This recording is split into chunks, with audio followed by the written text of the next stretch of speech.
الله وبركاته.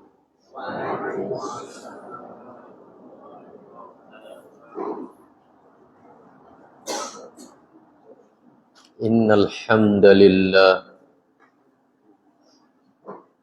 نحمده ونستعينه ونستغفره ونعوذ بالله من شرور أنفسنا ومن سيئات أعمالنا. من يهده الله فلا مضل له ومن يضلل فلا هادي له. أشهد أن لا إله إلا الله وحده لا شريك له وأشهد أن محمدا عبده ورسوله. اللهم صل وسلم على محمد وعلى آله وأصحابه ومن تبعهم بإحسان إلى يوم الدين. أما بعد، فإن أصدق الحديث كتاب الله وخير الهدي هدي محمد صلى الله عليه وسلم وشر الأمور محدثاتها وكل محدثة بدعة وكل بدعة ضلالة وكل ضلالة في النار.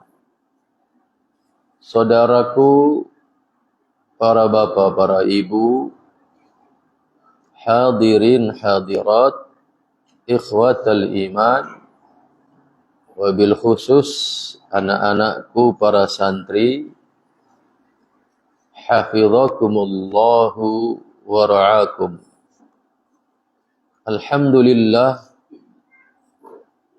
kita panjatkan puji syukur kehadirat Allah Subhanahu wa ta'ala atas segala nikmat yang telah Allah karuniakan kepada kita semua. Yang di antara nikmat itu Allah berikan kesempatan kepada kita dan meringankan langkah kita menuju majlis yang insya Allah ini adalah majlis yang akan membawa kebaikan dunia dan akhirat. Karena kata Nabi, wa may yuridillahu bihi khairan yufaqihu fid din. Yang artinya, dan barang siapa yang dikehendaki kebaikan oleh Allah, maka Allah jadikan orang itu faqih terhadap agamanya, faham terhadap agamanya. Maka berharap kita kepada Allah bahwa kehadiran kita di sini adalah untuk bertafaqquh fid din, untuk berusaha menambah faham kita terhadap agama Allah yang mulia ini. Sehingga dengan itu urusan dunia kita menjadi baik dan urusan akhirat kita menjadi baik. Selanjutnya salawat dan salam kita mohonkan kepada Allah Subhanahu wa ta'ala agar senantiasa dilimpahkan dan dicurahkan kepada junjungan kita Rasulullah Nabi Muhammad sallallahu alaihi wasallam beserta keluarga beliau, para sahabat beliau, dan orang-orang yang mengikuti mereka dengan baik sampai hari kiamat nanti. Saudaraku, para bapak, para ibu, hadirin, hadirat, ikhwatal iman, dan anak-anakku para santri, hadani Allah wa iyyakum. Kita kembali bersama Fiqhul Ad'iyati wal Adhkar. Fikih tentang doa-doa dan zikir-zikir karya Fadilatul Syekh Abdul Razzaq Ibn Abdul Muhsin Al-Badr hafizahullah. Dalam kesempatan kali ini kita akan bahas Dhammul Ghaflah an Dzikrillah. Tercelanya lalai dari zikrullah.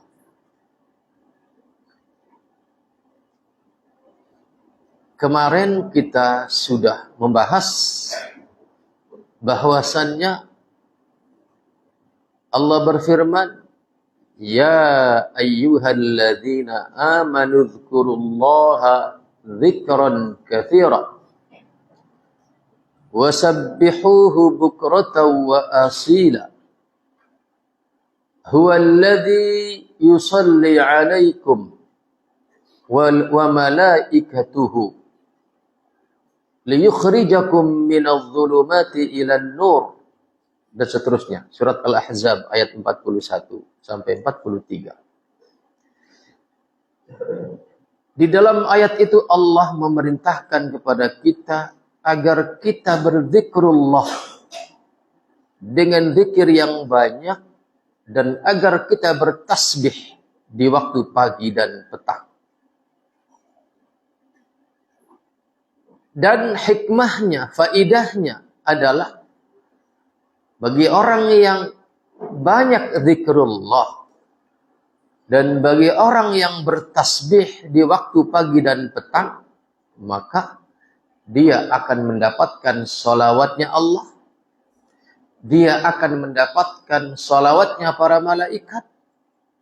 Dan dia juga akan dibebaskan, dikeluarkan dari cengkeraman berbagai macam kegelapan. Kegelapan kebodohan, kegelapan bid'at dan khurafat, kegelapan urusan dunia. Dan dia akan terus mendapatkan curahan rahmat Allah sampai hari kiamat, sampai hari akhirat nanti. Dan kita juga sudah mendapatkan penjelasan bahwa berapa kadar minimalnya orang itu dianggap telah zikrullah dengan zikir yang banyak. Di mana dikatakan oleh Syekh Nasir As-Sa'di rahimahullah, minimalnya adalah kita melazimkan zikir setiap ba'da salat fardu, melazimkan zikir pagi dan petang, dan melazimkan zikir-zikir yang sifatnya insidental, yakni zikir-zikir yang harus kita baca mengikuti sebab-sebab yang terjadi, yang sifatnya adalah insidental, kasuistis dan situasional. Seperti bangun tidur baca apa, mau tidur baca apa, masuk masjid baca apa, ya, dan seterusnya. Itu perintah Allah agar kita berzikir, yang artinya berarti barang siapa yang kebalikannya, yaitu ghaflah, lalai, maka itu adalah tercela. Maka ikhwatal iman, hadani Allah wa iyyakum. Di sini dikatakan oleh Syekh Abdul Razzaq Ibn Abdul Muhsin Al-Badr hafizahullah, inna Allah tabaraka wa ta'ala lamma amara bi dzikrihi fil Qur'anil Karim wa hatha 'alaihi ورغب فيه في آي كثيرة منه حذر أيضا من الوقوع في ضده وهو الغفلة. Yang artinya Ketika Allah tabaraka wa ta'ala memerintahkan kepada kita agar berzikir dengan zikir yang banyak, maka artinya Allah juga mentahdzir kita, mewanti-wanti kita dari kebalikannya, yaitu lalai dari zikrullah. Allah mewanti-wanti kita agar jangan sampai kita termasuk orang-orang yang lalai dari zikrullah. Kenapa? Idh la yatimmu dzikru lillahi haqiqatan illa bitakhallusi minal ghaflati wal bu'di anha. Karena klaim zikrullah secara hakikat, bahwa kita telah zikrullah secara hakikat, itu la yatimmu, tidak akan sempurna kecuali bitakhallusi, kecuali kita menjauhkan diri, membebaskan diri dari sifat ghaflah, lalai. Maka ikhwatal iman, hadani Allah wa iyyakum, dalam Al-Quran surat Al-A'raf ayat 205, Al-A'raf ayat 205, Allah subhanahu wa ta'ala menggabungkan dalam satu ayat perintah dan tahzir, perintah dan larangan, perintah untuk berzikir dan larangan dari sebaliknya. Di mana kata Allah dalam Al-A'raf ayat 205 ini, wadhkur rabbaka fi nafsika tadarruan wa khifatan wa dunal jahri minal qawli bil ghuduwi wal asal wa la takun minal ghafilin. Kata Allah, wadhkur rabbaka, berzikirlah kepada Rabbmu. Dan kemudian di penghujung ayat, wa la takun minal ghafilin, dan janganlah engkau termasuk orang-orang yang lalai. Saudaraku ikhwatal iman, hadani Allah wa iyyakum. Maksud daripada wala takun minal ghafilin, yakni maksudnya adalah ay wala takun minal ladzina nasullaha fa ansahum anfusahum. Di mana dalam ayat yang lain Allah menjelaskan efek daripada orang yang ghaflah, efek daripada orang yang lalai dari zikrullah, maka fa'ansahum anfusahum, maka Allah akan menjadikan mereka lalai terhadap diri mereka sendiri. Ya. Sebagaimana itu Allah sebutkan dalam surat Al-Hasyr. Ya. Kata Allah, وَلَا تَكُونُوا كَالَّذِينَ نَسُوا اللَّهَ فَأَنْسَاهُمْ أَنفُسَهُمْ. Dan janganlah kalian seperti orang-orang yang lupa kepada Allah. Ditandai kita tidak zikrullah, ditandai dengan kita ghaflah kepada Allah. Maka efeknya adalah, kata Allah, fa'ansahum anfusahum, Allah akan menjadikan mereka lupa akan diri mereka sendiri. Lupa akan kebaikannya, lupa akan maslahat dirinya, dunia dan akhirat. Makanya berulang-ulang saya katakan di majelis ini kepada kalian, wahai anak-anakku para santri, di antara cara untuk mencerdaskan keilmuan kalian adalah bukan hanya sekedar hebatnya guru. Betul, guru yang hebat itu penting. Bukan hanya hebatnya kecerdasanmu. Betul, kecerdasanmu penting. Tetapi semua itu harus didukung oleh banyak faktor selain faktor akhlak. Karena al-ilmu kalma'i la yasilu ila makanin 'alin ilmu itu bagaikan air. Dia tidak akan mengalir ke dataran tinggi. Maka agar ilmu deras mengalir kepada kalian, jadilah orang yang dataran rendah, bukan orang yang dataran tinggi. Orang yang dataran rendah itu artinya dia tawadhu, berakhlak mulia. Itulah faktor yang harus kalian munculkan dalam diri kalian untuk menggapai kemaslahatan, ilmu yang bermaslahat, yang bermanfaat bagi dunia dan akhirat kalian. Dan juga harus didukung oleh faktor lain apa? Yaitu zikrullah. Karena barang siapa yang ghaflah, maka fa'ansahum anfusahum. Allah akan jadikan mereka lupa akan diri mereka sendiri. Lupa segala-galanya. Kemaslahatan dunia untuk dirinya, kemaslahatan akhirat untuk dirinya akan dia lupakan. Allah bikin lupa dia. Dan sebaik-baik wasilah menuju maslahat dunia, sebaik-baik wasilah menuju maslahat akhirat adalah ilmu. Ilmu agama wabil khusus. Dan kemudian ilmu-ilmu yang lain yang mendukung kebaikan itu. Itulah maka di awal saya membacakan hadis Rasulullah. Wa may yuridillahu bihi khairan yufaqihu fid din. Dan barang siapa yang dikehendaki kebaikan oleh Allah, maka ditandai dengan apa? Yufaqihu fid din. Allah jadikan orang itu menambah faham terhadap agama.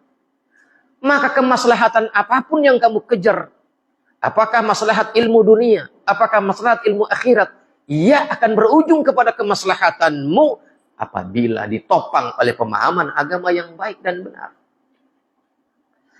Saudaraku ikhwatal iman. Bahkan selanjutnya Allah mengatakan dalam Al-Hasyr itu, ya, setelah fa'ansahum anfusahum ulaika humul fasiqun. Puncaknya adalah setelah orang itu dibikin lalai oleh Allah akan dirinya, maka puncaknya Allah jadikan dia terperosok ke dalam kefasikan. Ulaika humul fasiqun. Ujung daripada kita ghaflah, ujung daripada kita tidak zikrullah adalah bukan hanya kita lupa akan kemaslahatan dunia dan akhirat kita, bukan hanya kita dibikin lupa tentang diri kita, bahkan kita akan diperosokkan ke dalam keadaan di mana kita termasuk orang-orang yang fasik. Na'udzubillahi min dzalik. Saudaraku ikhwatal iman, hadani Allah wa iyyakum. Maka di dalam ayat ini, yaitu Al-A'raf ayat 205, Allah bukan hanya memerintahkan kepada kita agar zikir kepadanya, tetapi juga Allah memperingatkan kita dengan peringatan yang sangat keras. Wala takun minal ghafilin. Saudaraku ikhwatal iman, hadani Allah wa iyyakum. Maka barang siapa yang ghaflah, barang siapa yang lalai dari zikrullah, fa innahum hurrimu atau hurimu khairid dunya wal akhirah wa a'radu amman kullu sa'adati wal fawzi fi dzikrihi wa ubudiyyatihi wa aqbalu ala man kullu syaqawati wal khaybati fil ishtighali bihi. Maka orang yang lalai dari zikrullah, dia akan terhalang dari kebaikan dunia dan kebaikan akhirat. Dan bahkan dia akan dipalingkan dari sang pemilik kebahagiaan. Akan dipalingkan dari sang pemilik kesuksesan. Akan dipalingkan dari zat yang akan mengkaruniakan kebahagiaan dan kesuksesan. Ya, ketika kita lalai, kita akan dipalingkan dari Allah Subhanahu wa ta'ala. Dan konsekuensinya, akibat berpaling dari Allah ditandai dengan tidak zikrullah, maka artinya dia sedang berjalan menuju kesengsaraan, berjalan menuju kebangkrutan. Ikhwatal iman, hadani Allah wa iyyakum. Maka di sini dikatakan wal ghaflatu da'un khatirun. Maka yang namanya lalai dari zikrullah itu adalah da'un khatirun, penyakit yang mematikan, penyakit yang membahayakan. Idza taral insanu wa tamakkana minhu lam yashtaghil bi ta'atillahi wa dzikrihi wa ibadatihi bal yashtaghillu bil umur al-malhiyyah al-mub'ida an dzikrillah bal yashtaghillu bil umuri al-mulhiyati al-mub'idati an dzikrillah. Yang namanya lalai dari zikrullah itu adalah da'un khatirun, penyakit yang mematikan, penyakit yang membahayakan ketika ghaflah itu sudah menjadi gaya hidupnya. Ketika ghaflah, lalai dari zikrullah itu sudah menjadi perilakunya, maka ikhwatal iman hadani Allah wa iyyakum, konsekuensinya maka dia akan terperosok kepada berbagai macam hal yang akan semakin menjauhkan dia dari Allah.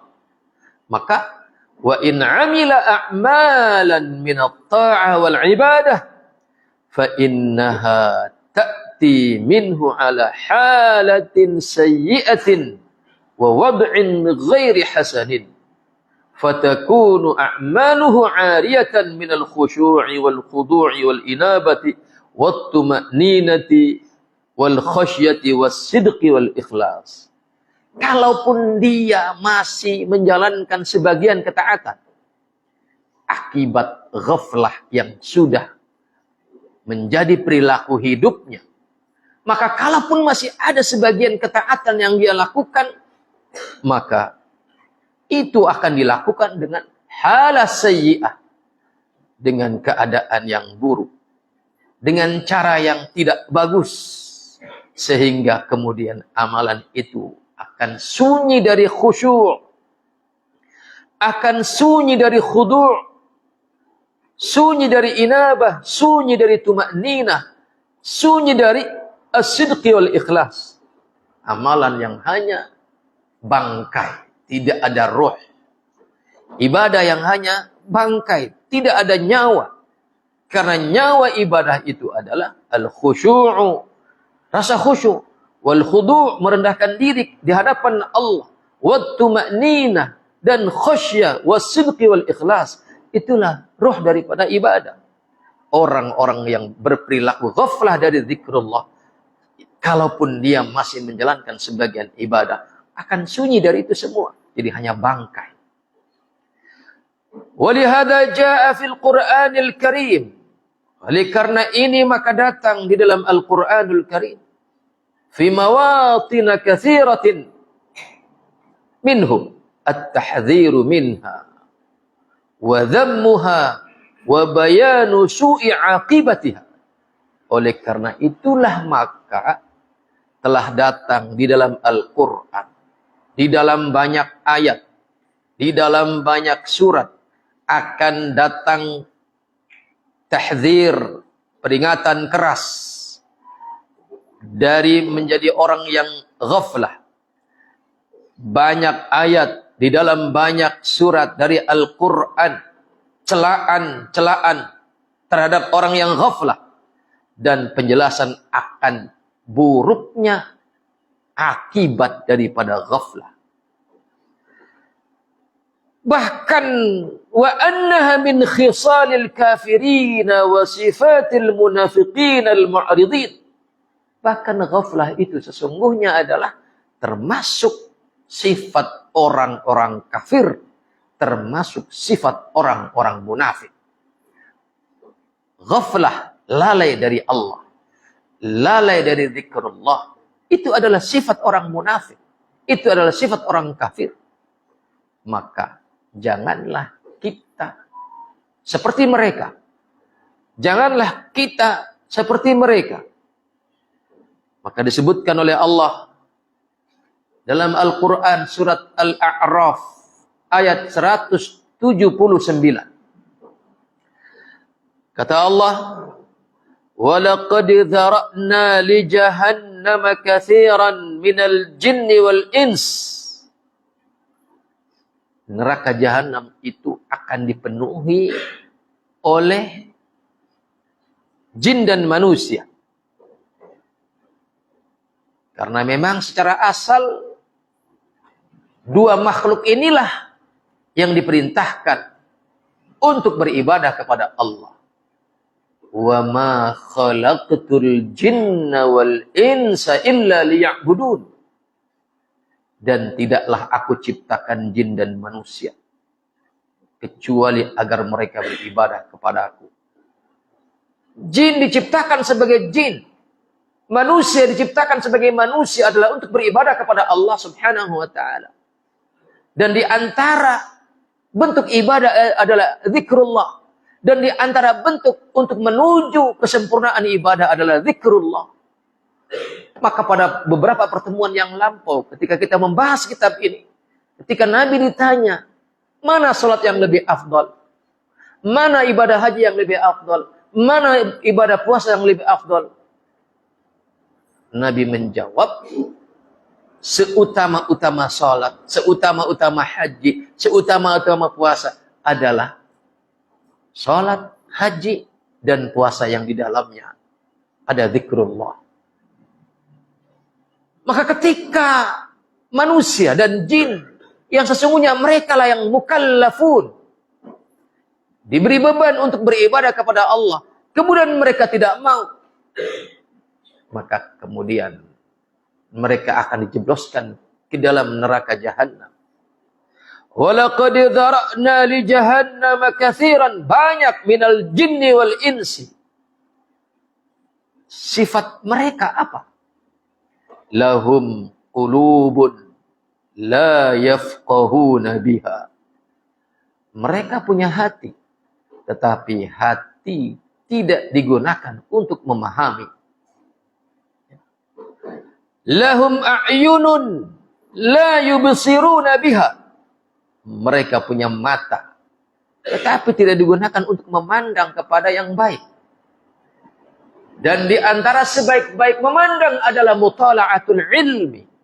Mutala'ah, belajar. Gunakan hati ini untuk tafaqquh fid din.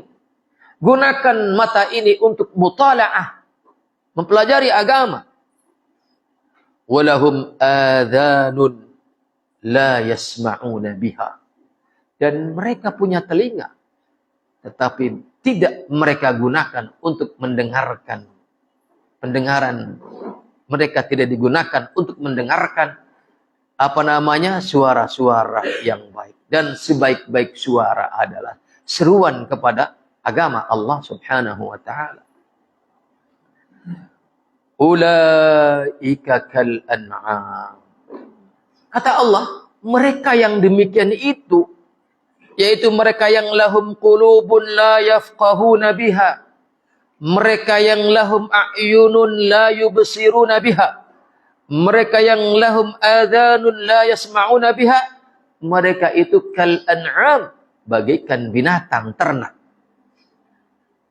Balhum adallu, bahkan lebih sesat, lebih rendah, lebih hina di hadapan Allah ketimbang binatang ternak. Maka wahai kita semua, wabil khusus kalian wahai anak-anakku, kalian adalah penerus bangsa ini. Seberapa bagus masa depan negara ini, seberapa bagus masa depan bangsa ini, dan seberapa cerah agama ini di masa depan adalah digantungkan kepada kalian. Maka jangan kau hinakan bangsa ini. Jangan kau hinakan negara ini. Jangan kau hinakan agama ini. Muliakan negaramu. Muliakan bangsamu. Muliakan agamamu. Dengan cara apa? Janganlah kalian kal an'am. Janganlah kalian seperti binatang ternak. Caranya, gunakan hatimu. Gunakan matamu. Gunakan telingamu. Gunakan kekuatanmu. Untuk memahami kebenaran. Mengamalkan kebenaran. dan menyebarkan kebenaran. Ulaika humul ghafilun. Orang-orang yang seperti itulah mereka orang-orang yang ghaflah. Jadi ghaflah itu, lalai dari zikrullah itu adalah batu loncatan pertama menjadikan manusia itu lebih hina daripada binatang. Ya. Ulaika humul ghafilun. Itulah mereka adalah orang-orang yang ghaflah, orang-orang yang lalai dari zikrullah. Maka kembali saya katakan, di mana ketika seseorang itu ghaflah, lalai dari zikrullah, maka sesungguhnya itu adalah pijakan pertama menuju lompatan berikutnya kepada kehinaan. Bahkan lebih hina daripada binatang ternak. Ya. Maka saudaraku ikhwatal iman, wabil khusus kalian wahai anak-anakku, kembali saya katakan bahwa baik buruknya negara ini di masa depan, baik buruknya bangsa ini di masa depan, baik buruknya kejayaan agama ini di masa depan, itu diletakkan di atas pundak-pundak kalian. Maka muliakan negara kalian, muliakan bangsa kalian, muliakan dan jayakan agama kalian dengan jangan menjadi diri kalian sebagai orang-orang yang ghaflah dari zikrullah. Karena sesungguhnya ketika orang berada pada situasi ghaflah dan sudah menjadi model hidup, maka fa'ansahum anfusahum, Allah akan jadikan kalian orang yang lupa diri. Kalau kepada diri sendiri saja sudah lupa, apa yang maslahat buat diri sendiri saja sudah lupa, apalagi mikirin negara, nggak bakalan mungkin. Apalagi mikirin kemaslahatan bangsa, nggak mungkin. Apalagi mikirin kemaslahatan agamanya, kejayaan agamanya, nggak mungkin. Karena terhadap kemaslahatan diri sendiri saja sudah lupa. Fa'ansahum anfusahum, kata Allah. Orang-orang yang lupa dari zikrullah, maka Allah jadikan dia lupa akan dirinya sendiri. Saudaraku ikhwatal iman, hadani Allah wa iyyakum. Di dalam ayat yang lain, ayat 7 dari surat Yunus, Allah berfirman, innal ladzina la yarjuna liqa'ana waradu bil hayatid dunya watma'annu biha walladzina hum an ayatina ghafilun ulaika ma'wahumun naru bima kanu yaksibun. Yang artinya, sesungguhnya orang-orang yang tidak berharap berjumpa dengan kami, kata Allah, waradu bil hayatid dunya, dan dia rela dengan kehidupan dunia, menjadikan dunia itu sebagai terminal terakhir. Watma'annu biha, dan dia tentram dengan dunia. Padahal kita semua yakin akan adanya kematian. Dan kematian itu adalah pintu menuju kehidupan abadi di akhirat. Kita semua yakin itu. Makanya Allah menyebutkan kematian itu sebagai al-yaqin. Wa'bud rabbaka hatta ya'tiyakal yaqinu, kata Allah. Dan sembahlah Rabbmu sampai datang kepadamu al-yaqin, ay al-mautu, kematian. Karena memang kematian adalah sesuatu yang diyakini. Jangankan oleh kita orang-orang yang beriman, bahkan oleh orang kafir sekalipun, mereka yakin akan datangnya kematian. Dan kita orang-orang yang beriman meyakini bahwasanya kematian adalah pintu menuju kehidupan abadi, yaitu di akhirat. Dan kita semua secara naluriah meyakini dan mengatakan setiap kehidupan itu pasti butuh bekal. Ya. Kehidupan itu pasti butuh bekal. Apalagi kehidupan yang abadi di akhirat. Lebih butuh lagi kepada bekal. Dan itu kita yakini. Tetapi sungguh realitanya keyakinan itu sangat tipis. Hampir-hampir tidak ada bedanya dengan keraguan akan adanya kehidupan setelah kematian. Ditandai dengan tidak adanya persiapan untuk membawa bekal akhirat. Itulah realita yang kita temukan di dalam kehidupan kebanyakan kita manusia. Kita yakin akan kematian. Kita yakin bahwa kematian adalah pintu menuju kehidupan yang abadi. Dan kita yakin bahwa setiap kehidupan itu butuh bekal. Tetapi keyakinan itu tipis. Bahkan hampir-hampir tidak ada bedanya dengan keraguan terhadap adanya kematian. Hampir-hampir tidak ada bedanya dengan keraguan atas adanya kehidupan akhirat. Ditandai dengan apa? Tidak adanya bekal yang kita persiapkan. Dan tanda orang-orang yang tidak mempersiapkan itu adalah la yarjuna liqa'ana wa radu bil hayatid dunya watma'annu biha dan wahum walladzina hum an ayatina ghafilun. Dia ghaflah, orang yang lalai. Maka apa kata Allah? Ulaika ma'wahumun naru bima kanu yaksibun. Itulah mereka. Tempat kembalinya adalah neraka. Dengan sebab apa yang mereka upayakan waktu di dunia. Saudaraku ikhwatal iman. Hadani Allah wa iyyakum. Dan orang yang lalai dari zikrullah itu disebutkan oleh Allah dalam Al-Quran. Surat Ar-Rum ayat 7. Bahwa orang yang ghaflah itu adalah orang yang ya'lamuna zahiran minal hayatid dunya.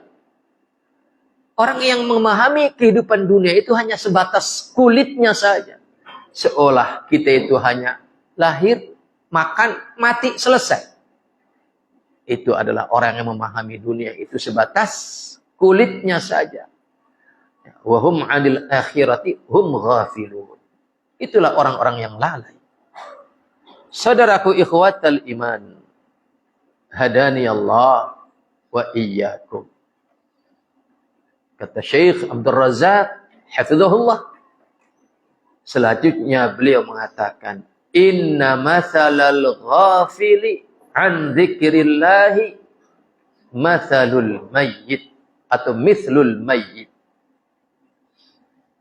Sesungguhnya perumpamaan orang yang lalai dari zikrullah itu seperti mayit.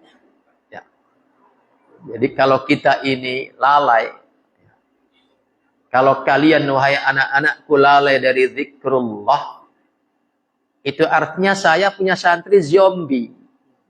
Ya. Zombie hidup kelihatannya doang hidup.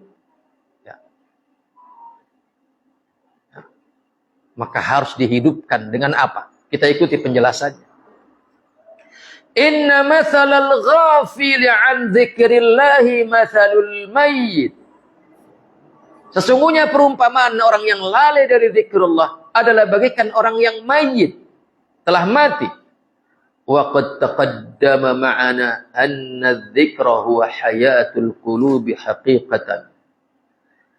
Karena sesungguhnya hakikat kehidupan hati adalah dengan zikir kepada Allah Subhanahu wa taala. Fala hayata laha biduni.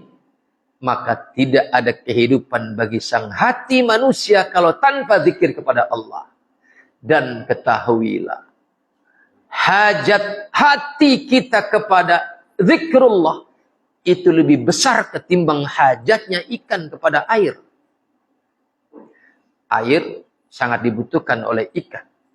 Ikan secara hukum kauni tidak bisa hidup kecuali dengan air.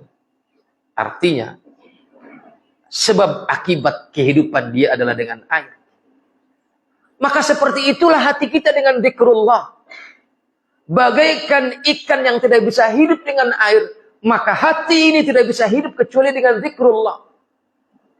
Fal qalbu dzakiru wal qalbul hayy.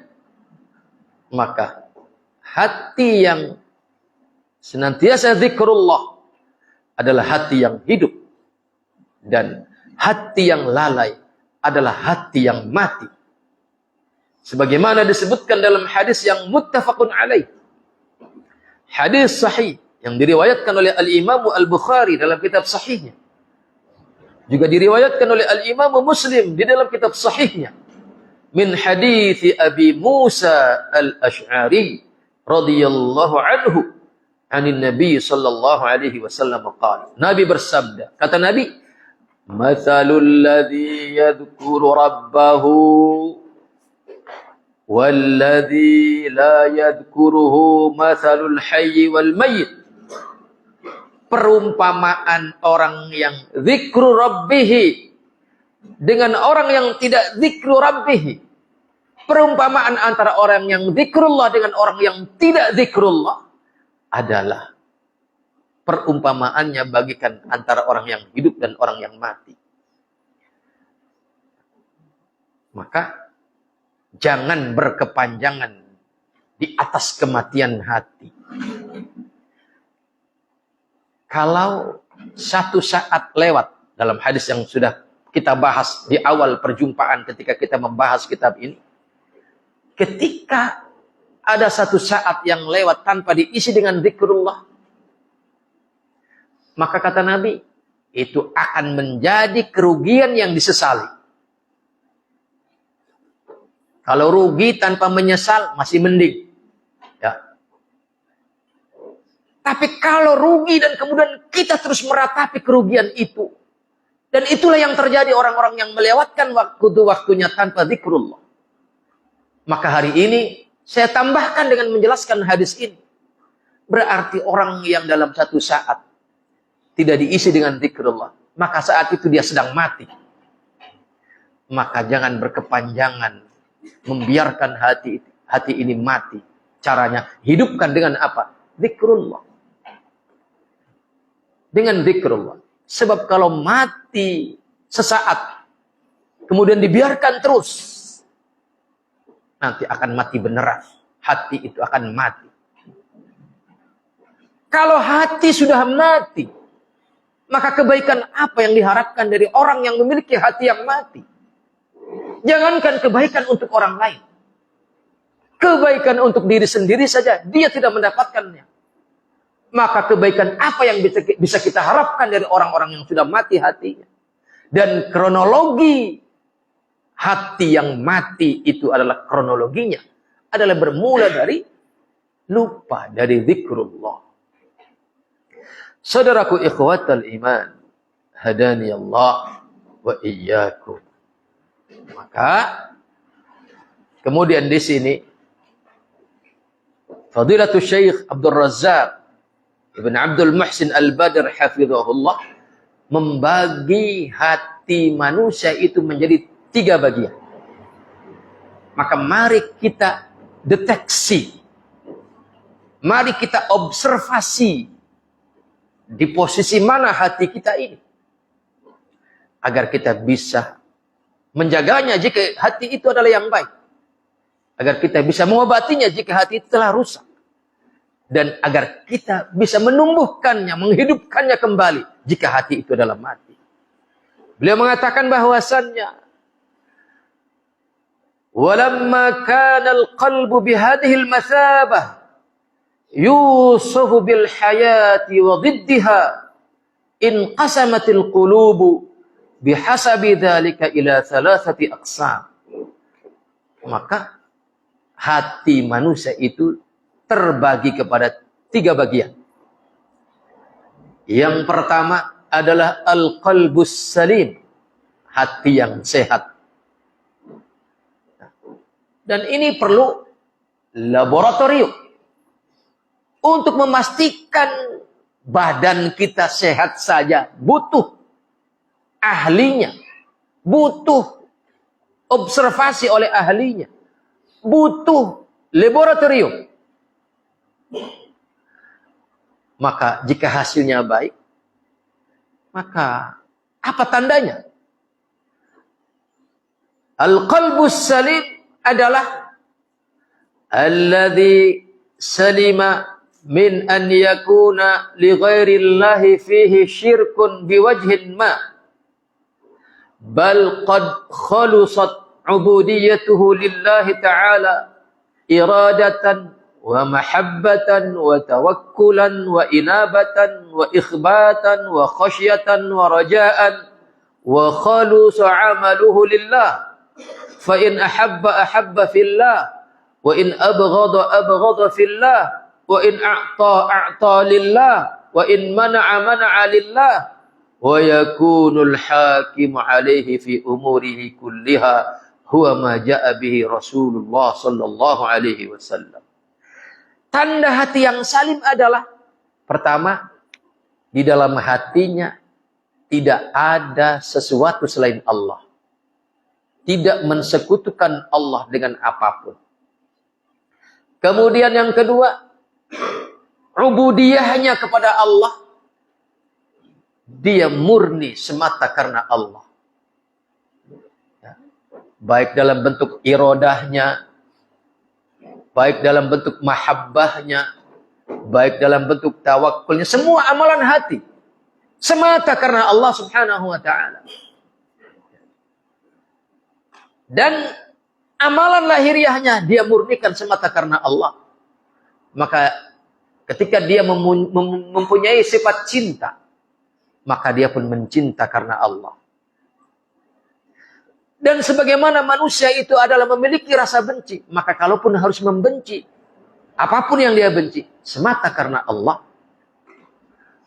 Wa in a'ta, dan manusia punya sifat sosial yang ingin memberi, maka kalaupun dia memberi karena Allah.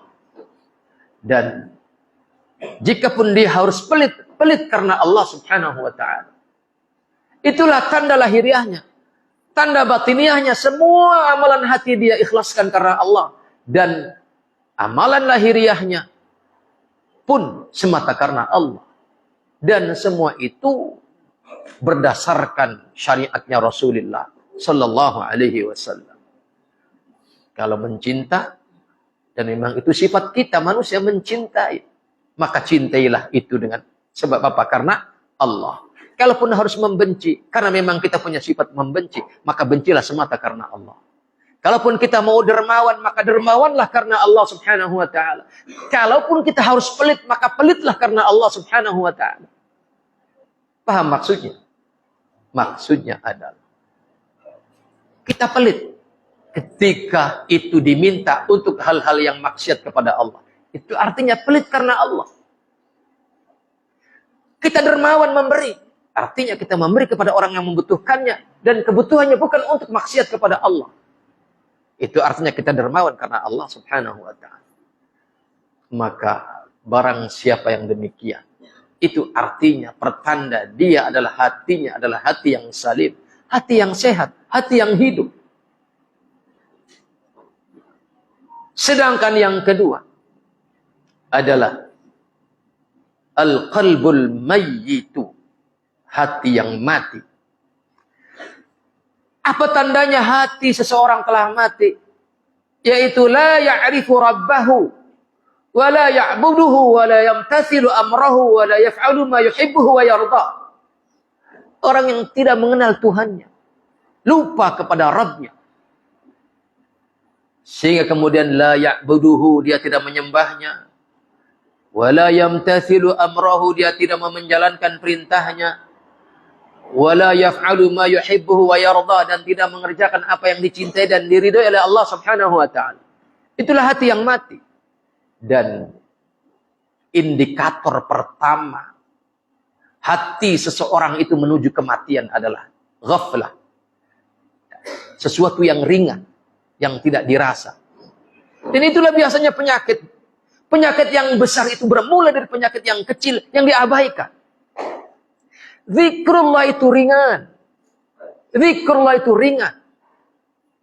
Saking ringannya kemudian kita lalai. Kita menyepelekannya.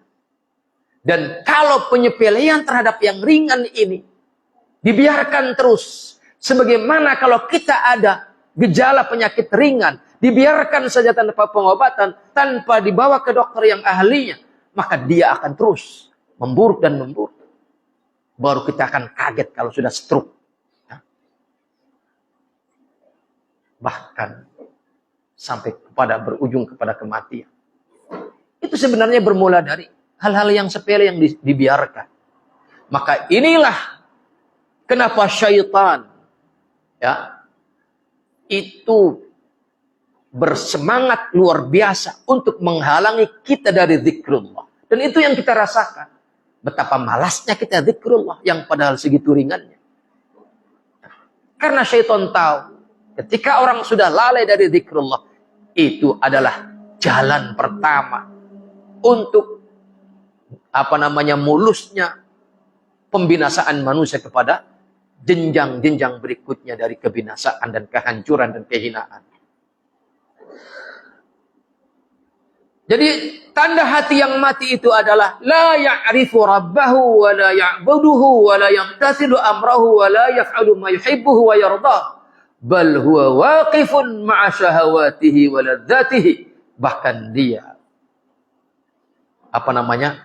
berdiri bersama syahwatnya, bersama kelezatan syahwatnya, walau kana fiha sukhtu rabbih wa ghadabuhu, walaupun dia tahu di dalam itu ada kemurkaan Allah dan kemarahan Allah. Itulah sederhananya indikasinya hati yang mati. Sedangkan hati yang ketiga, yaitu qalbun lahu hayatun wa bihi illatun, yaitu hati yang selain dia masih hidup, ada sisi-sisi kehidupan, tapi ada sisi-sisi penyakit hatinya. Tengah-tengah. Ya. Salim tidak, mayit tidak. Yaitu ikhwatal iman, hadani Allah wa iyyakum. Artinya, indikatornya adalah selain fafihi min mahabbatillah wal imani bihi wal ikhlas dan seterusnya. Ada iman, ada ikhlas, ada tawakal, ada mahabbah kepada Allah. Tetapi pada sisi lain, dia masih juga menjalankan apa yang dimau oleh syahwat-syahwatnya. Maka itulah hati yang antara salim dan mayit. Kemana ujungnya? Tergantung kemana kita akan lebih condong. Apabila penyakit itu masih dibiarkan saja, diabaikan, dan mula daripada penyakit hati itu adalah ghaflah, dia biarkan, dia pelihara, maka cepat atau lambat hati itu akan menjadi mati. Tapi sebaliknya, ketika hati yang ada penyakit itu dia obati, dan obat pertama adalah zikrullah, maka hati itu akan bangkit menjadi sehat kembali. Maka jika kita berada pada posisi hati yang demikian, maka obatilah dengan apa? Zikrullah. Karena dengan zikrullah akan membangkitkan semangat ubudiyah yang lainnya, yang semata karena Allah Subhanahu wa ta'ala. Demikian, semoga bermanfaat buat kita semua dan menjadi pencerahan buat kita di dalam menata diri agar bermanfaat buat diri dan orang lain. Wallahu a'lam bishawab. Assalamualaikum warahmatullahi wabarakatuh.